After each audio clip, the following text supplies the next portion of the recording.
Have you ever found yourself lost in intense fantasy? Hours go by, but the fantasy is so pleasurable that you skip your important tasks. In these fantasies, you are the most perfect, charismatic version of yourself. Your humor is on another level. Your social skills are so perfect that people are almost jealous of you. You pick up girls like it's nothing for you. But a few hours later, when you wake up from your fantasy land, you realize you're still in your room, rotting, with zero social skills and no human connection. Sound familiar? This phenomenon is called daydreaming, and it's one of the most overlooked addictions and one of the most dangerous too. Not just because it destroys your focus and makes you sluggish, but because by fantasizing, you're constantly telling your brain, no need to work. I've achieved everything from money to relationships. As a result, years pass by and you don't achieve anything. If left untreated, daydreaming will waste another 5 or 10 years of your life. Remember, a person who's not a daydreamer is an action taker, which makes him 10 times more productive than you. They'll achieve in real life, while you're content with the mansion you built in your head, in the middle of the Sahara Desert. But you don't need to freak out, because I've got you. For 11 years, I struggled with daydreaming, delaying tasks, and living life in isolation. I tried everything. The majority of the info about daydreaming out there was vague, but I never gave up and thankfully found a solution. In the last 3.5 years, my focus skyrocketed. I could do 10 times more work than before. My mind is absolutely clear, and in these few years, I have achieved more than I ever could in decades. I articulate my thoughts better, and the most interesting part is, not only have I eradicated daydreaming from my life, but I don't find it interesting anymore. There are zero cravings to fantasize. I will tell you exactly how I did it. This information hasn't come from a book or a YouTube video, nor have I copied it from ChatGPT. This all came from raw, 11 years of personal experience. Now, before I tell you how to eradicate this habit permanently, for good, you need to know why we actually daydream excessively. Without knowing the cause, it can be difficult to understand the solution. Look, the real reason you daydream is because you're too identified with your fantasies. They make you happy, no matter if you come to me and give me 1,000 other reasons.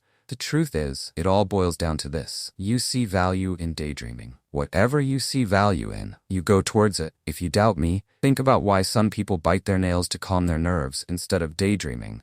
They simply see more value in nail biting than in daydreaming. It's all about preference. Now, knowing this is not the solution. You need a practical guide, without which you're going to waste another 5 years of your life. Don't worry, I'll give you the simple 2-step guide I use to solve this curse permanently in just a few weeks. Step 1. Dismissing the perceived value. Accept it or not. The only reason you failed despite trying every mindful meditation and watching YouTube videos is because you don't see quitting daydreaming as a happier option. You think it's valuable. Think about it. If you really didn't enjoy daydreaming and saw zero value in it, why would you bother doing it? So the question remains, how do you convince your mind to see daydreaming as valueless and not your happiest option? The technique is simple. Pick up a pen and paper and write down every belief you have about daydreaming. For example, daydreaming relieves my stress. Daydreaming makes me feel loved. Daydreaming cures my loneliness. Now you might be thinking, no way, I think that. Well, interestingly, not consciously but subconsciously, you have certain beliefs about daydreaming. And until you tackle them, you'll keep falling into this rut no matter what technique you use. Tackling these beliefs isn't that hard. Here's how you do it. After identifying these beliefs, pick one belief at a time and question it. For example, if your belief is daydreaming cures my loneliness, ask yourself, does it really reduce my loneliness? What evidence do I have? When was the last time it actually reduced my loneliness? And surprisingly, you'll come to the conclusion that none of these beliefs are true. Apply this for every belief. And whenever you catch yourself daydreaming, remind yourself how pointless this is. In a few weeks, you'll form new beliefs about daydreaming. And to your surprise, one day, you'll find daydreaming pointless. While this is a very powerful technique, it's just 50% of the equation.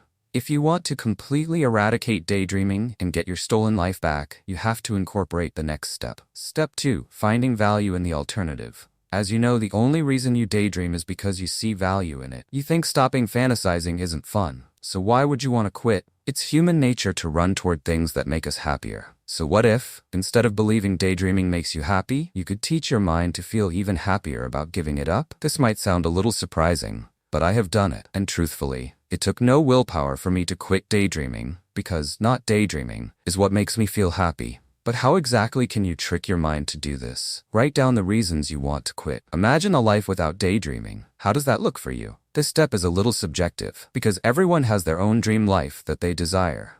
Everyone has their own reasons to quit. For me, it was gaining better focus and improving my relationships. For you, it could be getting an A in your class or elevating your business. Now, write down the reasons why quitting daydreaming can elevate your business. Write it in detail. Keep in mind, it has to be something that outweighs the happiness of daydreaming. If you're stopping daydreaming because you saw a post on Reddit about how quitting can elevate your sex drive, then it might not work for you. Because, as I have said before, everyone's motivations are different. If you apply these 2 steps consistently for a few weeks, it'll become a habit, and gradually you'll lose interest in daydreaming. Your subconscious will automatically pull you away from it, even if you try deliberately, because now you see no benefits in daydreaming. Plus, you see quitting as your happiest option. Tell me in the comments what your current condition is with daydreaming, and what you've done in the past to control it.